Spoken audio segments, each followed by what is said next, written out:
ಈಗ ಈ ಪ್ರಕರಣದಲ್ಲಿ ಅವರು ಬೇಲ್ ಸಿಕ್ಕಿದೆ. ಬೇಲ್ ಅಂದರೆ ಅದೇನು ಪ್ರಕರಣ ಇನ್ನೂ ಕಂಟಿನ್ಯೂ ಎನ್ಕ್ವೈರಿ ನಡೀತಾ ಇರುತ್ತೆ, ಅದೆಲ್ಲ ಆಗ್ತಾ ಇರುತ್ತೆ, ಇನ್ನೂ ಪ್ರೋಸೆಸ್ ತುಂಬ ಇದೆ. ಸೊ ಏನು ಬಯಸ್ತೀರಿ ಅವ್ರಿಗೆ, ಅಥವಾ ಈ ಒಂದು ಪ್ರಕರಣದಲ್ಲಿ ಏನು ಅವ್ರಿಗೆ? ನಾನೊಂದು ಅರಕೆ ಹತ್ಕೊಳ್ತಿದ್ದೀನಿ ಸರ್. ಅರಕೆ? ಓ, ಕೇಸ್ ಸಾಲ್ವ್ ಆದಮೇಲೆ ಆ ಅರಕೆ ಕಂಪ್ಲೀಟ್ ಮಾಡ್ತೀನಿ ಅಂತ. ಸೊ ಆ ಅರಕೆ ವೇಸ್ಟ್ ಆಗಲ್ಲ ಸರ್, ಸಾಲ್ವ್ ಆಗೇ ಆಗುತ್ತೆ ಕೇಸ್, ಅದು ಪಾಸಿಟಿವಾಗಿ ಸಾಲ್ವ್ ಆಗುತ್ತೆ. ಸೊ ದೇವರಲ್ಲಿ ಎಲ್ಲಿ ನಿಮ್ಮ ಊರಲ್ಲಿ ನಮ್ಮ ಊರಲ್ಲಿ ಅವ್ರಿಗೆ ಒಳ್ಳೇದಾಗಲಿ ಅಂತ, ಯಾರ್ಯಾರು ತಪ್ಪು ಮಾಡಿಲ್ವೋ ಎಲ್ಲರಿಗೂ ಒಳ್ಳೇದಾಗಲಿ ಅಂತ. ತಪ್ಪು ಮಾಡಿರೋಕ್ಕೆ ಶಿಕ್ಷೆ ಸಿಕ್ಕಲಿ, ಬಟ್ ತಪ್ಪು ಮಾಡಿರೋ ಯಾರು ತಪ್ಪು ಮಾಡಿಲ್ವೋ ಎಲ್ಲರೂ ಆಚೆ ಬರ್ತಾರೆ ಸರ್. ಮತ್ತು ಈ ಪ್ರಕರಣದಲ್ಲಿ ಪವಿತ್ರ ಗೌಡ ಅವ್ರ ಪಾತ್ರ ಏನೂ ಇಲ್ಲ ಅಂತ ಹೇಳ್ತೀರಾ?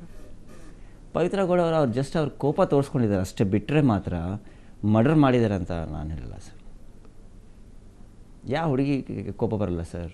ಒಂದು ಹುಡುಗಿಗೆ ಯಾರಾದರೂ ಕೆಟ್ಟದಾಗ ಮಾತಾಡಿಬಿಟ್ರೆ ತಕ್ಷಣ ಚಪ್ಪಲಿ ತಗೊಂಡು ಹೊಡಿತಾರೆ. ಬಟ್ ಈ ಹುಡುಗಿಗೆ ಎಷ್ಟೊಂದು ದಿವಸದಿಂದ ಅದು ಮನಸ್ಸಲ್ಲಿ ಇಟ್ಕೊಂಡು ಸೈಲೆಂಟಾಗಿದ್ಲು. ಟೈಮ್ ಸಿಕ್ತು, ಒಂದು ಸತಿ ಒಂದು ಎರಡು ಚಪ್ಪಲಿ ಹೊಡೆದ್ರು ಅಷ್ಟೇ. ಬೇರೆ ಇನ್ನು ಯಾವ ಪಾತ್ರನೂ ನನಗೆ ಕಾಣಿಸ್ತಾ ಇಲ್ಲ ಪವಿತ್ರಕ್ಕೆ ಒಂದು ಇದರಲ್ಲಿ. ಕೋಪದಲ್ಲಿ ಎರಡು ಡೆಫಿನೆಟ್ಲಿ ಯಾವ ಹೆಣ್ಣಾದ್ರೂ ಹೊಡಿತಾರೆ ಸರ್. ಬಟ್ ಈಗ ಆ ಫ್ಯಾಮಿಲಿಗೂ ಅನ್ಯಾಯ ಆಗಿದೆ. ಅವ್ನು ತಪ್ಪು ಮಾಡಿದಾನೆ ನಿಜ, ಅಶ್ಲೀಲವಾಗಿ ಮೆಸೇಜ್ ಕಳಿಸಿ ಫಸ್ಟ್ ತಪ್ಪು ಒಂದು ವಾರ್ನ್ ಮಾಡ್ಬೋದಿತ್ತು, ಅಥವಾ ಇನ್ನೇನೋ ಹೇಳ್ಬೋದಿತ್ತು ಸ್ವಲ್ಪ. ಇಲ್ಲಿ ಈ ಪ್ರಕರಣದಲ್ಲಿ ಪವಿತ್ರ ಗೌಡ ಅವರು ಇದನ್ನು ಸೂಕ್ಷ್ಮವಾಗಿ ಹ್ಯಾಂಡಲ್ ಮಾಡಿದರೆ, ಕಂಪ್ಲೇಂಟ್ ಕೊಡುವಂಥದ್ದು ಏನಾದ್ರು ಆಗಿದ್ರೆ ಇಷ್ಟೆಲ್ಲ ದೊಡ್ಡರಾದಂಥ ಆಗ್ತಿರ್ಲಿಲ್ವೇನೋ ಅಂತ ಸರ್. ಅದೇ ಹೆಂಗೆ ಹೇಳಿ, ನಾನು ಮಹಾಭಾರತನೂ ಹಂಗೆ ನಡೀತಾ ಅಲ್ವಾ ಸರ್, ರಾಮಾಯಣ ಹಂಗೆ ನಡೀತಾ, ಹೆಣ್ಣಿಗೋಸ್ಕರನೇ. ಸೊ ಅದು ನಡೆದೋಗಿದೆ. ಆ ಮೂಮೆಂಟಲ್ಲಿ ಆ ಥಾಟ್ ಬಂದಿದೆಯೋ ಏನೋ ಬಂದಿಲ್ವೋ ಗೊತ್ತಿಲ್ಲ, ನಡೆದೋಗಿದೆ. ನೋಡೋಣ ರಿಸಲ್ಟ್ ಏನಾಗುತ್ತೆ. ಬಟ್ ಪಾಸಿಟಿವ್ ಆಗಿ ಆಗುತ್ತೆ ಸರ್ ನನ್ನ ಪ್ರಕಾರ, ಅದೇ ನನ್ನ ದೇವ್ರ ಪ್ರಕಾರ. ಬಟ್ ಆ ಕುಟುಂಬಕ್ಕೂ ನ್ಯಾಯ ಸಿಗಬೇಕಲ್ಲ. ಆ ಕುಟುಂಬ ನೋಡಿ ಸರ್, ಸ್ಟಾರ್ಟ್ ಮಾಡಿದ್ದು ಯಾರು ಫಸ್ಟ್ ಹೇಳಿ? ಸ್ಟಾರ್ಟ್ ಮಾಡಿದ್ದು ಯಾರು? ಪವಿತ್ರ ಗೌಡ ಅಲ್ಲವಾ? ಅಲ್ಲ ಸರ್, ಅಲ್ಲಿಂದನೇ ಸ್ಟಾರ್ಟ್ ಆಗಿದ್ದಲ್ವ.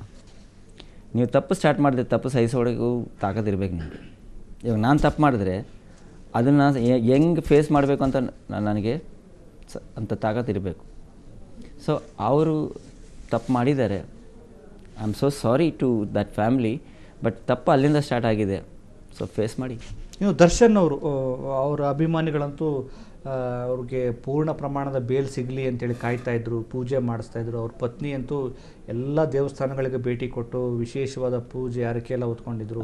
ಈಗ ಅವ್ರಿಗೆ ರೆಗ್ಯುಲರ್ ಬೇಲ್ ಸಿಕ್ಕಿದೆ, ಅಭಿಮಾನಿಗಳು ಕೂಡ ಅವ್ರ ಪರವಾಗಿ ನಿಂತಿದ್ದಾರೆ. ಸೊ ಅವ್ರಿಗೆ ಏನು ಬಯಸ್ತೀರಿ? ಅಥವಾ ಈ ಒಂದು ಪ್ರಕರಣದಲ್ಲಿ ಮತ್ತು ಒಳ್ಳೆ ದೊಡ್ಡ ಸ್ಟಾರು, ಆದರೆ ಸಿಕ್ಕಾಕೊಂಡ್ಬಿಟ್ಟಿದ್ದಾರೆ ಈ ಒಂದು ಪ್ರಕರಣದಲ್ಲಿ. ಅದೇ I respect each and every one sir. I respect Vijayalakshmi ಅವ್ರಿಗೂ ನಾನು ರೆಸ್ಪೆಕ್ಟ್ ಮಾಡ್ತೀನಿ, because she being wife she is going to all the temples. And I respect the entire Karnataka people who are Darshan fans. ಬಿಟ್ಕೊಟ್ಟಿಲ್ಲ ಅವರು, ಫ್ಯಾನ್ಸ್ ಬಿಟ್ಕೊಟ್ಟಿಲ್ಲ, ಯಾಕಂದರೆ ಅವ್ರಿಗೂ ಗೊತ್ತು. ಈಗ ಫ್ಯಾನ್ಸ್ಗಳೀಗ ನೋಡಿ, ಈಗ ತಪ್ಪು ಮಾಡದೇ ಇರಲಿ ನಾನು ನಿಮ್ಮನ್ನು ಪ್ರೀತಿ ಮಾಡ್ತೀನಿ ಅಂತ ಅಂದರೆ ಕೆಲವೊಂದು ಸ್ವಲ್ಪ ಅದು ಬ್ಲೈಂಡ್ ಅಭಿಮಾನ, ಹುಚ್ಚು ಅಭಿಮಾನ ಅಂತ ಅನ್ಸಲ್ವಾ ಹೇಗೆ ಅಂತ? ಈಗ ತಪ್ಪು ಮಾಡಿದ್ರೆ ಶಿಕ್ಷೆ ಅನುಭವಿಸ್ಲಿ, ಮಾಡಿಲ್ಲ ಅಂದರೆ ಹೊರಗಡೆ ಬರಲಿ ಅಂತ. ಸ್ವಲ್ಪ ಕಷ್ಟ ಇನ್ನು ಹೆಂಗೆ ಅರ್ಥ ಮಾಡಿಸೋದು ಹೆಂಗೆ ಅಂತ. ಅವ್ರಿಗಂತೂ ನಮ್ಮ ಬಾಸು ಬರಬೇಕಷ್ಟೇ ಪ್ರೀತಿ, ಆ ಥರದ ಮನಸ್ಥಿತಿಲಿ ಅವ್ರ ಅಭಿಮಾನಿಗಳಿದ್ದಾರೆ. ಅಭಿಮಾನಿಗಳು ಇರೋ ಮನಸ್ಸಲ್ಲಿ ಪ್ರೀತಿ ಅಲ್ವಾ ಸರ್? ಅದು ಅಷ್ಟೇ ಅವ್ರು ಯೋಚನೆ ಮಾಡೋದು.